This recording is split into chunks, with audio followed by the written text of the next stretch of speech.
பெரும் சர்ச்சையையும் அதிர்வலைகளையும் ஏற்படுத்திய போதைப் பொருள் கடத்தல் வழக்கில் ஜாஃபர் சாதிக் உள்ளிட்ட 5 பேரிடம் வாக்குமூலம் பதிவு செய்ய அனுமதி கோரி டெல்லி சிறப்பு நீதிமன்றத்தில் மனு அளித்திருக்கிறது அமலாக்கத்துறை. திஹார் சிறைக்கு சென்று இந்த 5 பேரிடமும் 3 நாட்கள் வாக்குமூலத்தை பதிவு செய்யவும், சிறைக்குள் லேப்டாப் உள்ளிட்ட சாதனங்களை எடுத்துச் செல்லவும் அனுமதி கோரி டெல்லி சிறப்பு நீதிமன்றத்தில் அமலாக்கத்துறை சார்பில் மனுவானது தாக்கல் செய்யப்பட்டிருக்கிறது. இது தொடர்பான முக்கிய செய்தியை நாம் பார்த்து வருகிறோம்.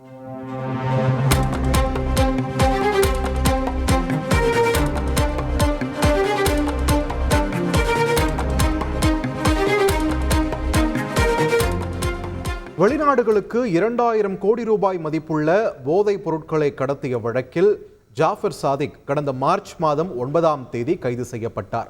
இந்த கைது நடவடிக்கை மிக பெரும் அதிர்வலைகளை ஏற்படுத்திய நிலையில் ஜாஃபர் சாதிக்கின் கைதை தொடர்ந்து இந்த விவகாரத்தில் தொடர்புடைய அவரது நெருங்கிய கூட்டாளி சதானந்தம், சென்னையைச் சேர்ந்த முஜிபுர், முகேஷ் மற்றும் விழுப்புரத்தைச் சேர்ந்த அசோக் குமார் என மொத்தம் 5 பேர் இந்த விவகாரத்தில் கைது செய்யப்பட்டு திஹார் சிறையில் அடைக்கப்பட்டிருக்கின்றனர். இந்நிலையில் இந்த 5 பேரிடமும் 3 நாட்கள் விசாரணை நடத்த அமலாக்கத்துறை சார்பில் டெல்லி சிறப்பு நீதிமன்றத்தில் மனு அளிக்கப்பட்டிருந்தது. அதற்கு தற்பொழுது இந்த சிறப்பு நீதிமன்றம் அனுமதி அளித்திருக்கிறது 5 பேரிடமும் விசாரணை நடத்த. தொடர்ந்து கூடுதல் விவரங்களை வழங்குவதற்காக இணைகிறார் எமது செய்தியாளர் வெங்கடேசன்.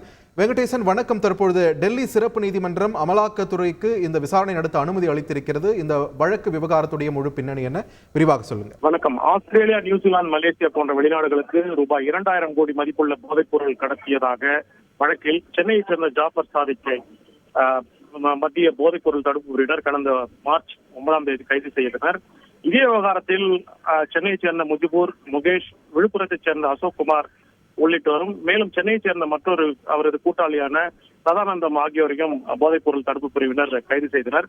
இந்த விவகாரம் தொடர்பாக அமலாக்கத்துறையும் வழக்கு பதிவு செய்துள்ள நிலையில் 5 பேரிடமும் வாக்குமூலம் பதிவு செய்யும் வகையில் அவர்களை திகார் சிறைக்கு சென்று அவர்களிடம் வாக்குமூலம் பதிவு செய்ய அனுமதிக்க கோரி அமலாக்கத்துறை சார்பில் ஒரு மனு என்பது தாக்கல் செய்யப்பட்டது. இந்த மனுவை சிறப்பு நீதிமன்ற நீதிபதி சிரோகி விசாரித்தார். இதற்கு போதைப் பொருள் தடுப்பு பிரிவினர் சார்பில் எவ்வித ஆட்சேபமும் தெரிவிக்கப்படவில்லை. எனவே அவர்களிடம் வரும் வாரம் திகார் சிறைக்கு சென்று, குறிப்பாக மே 8, 9, 10 ஆகிய 3 நாட்களும் திகார் சிறைக்கு சென்று அவர்களிடம் வாக்குமூலம் பதிவு செய்ய அனுமதி என்பதை டெல்லி சிறப்பு நீதிமன்றம் அளித்துள்ளது. இந்த விவகாரத்தில் அமலாக்கத்துறையின் அடுத்த கட்ட நடவடிக்கை என்பது அதிரடியாக இருக்கும் என எதிர்பார்க்கப்படுகிறது.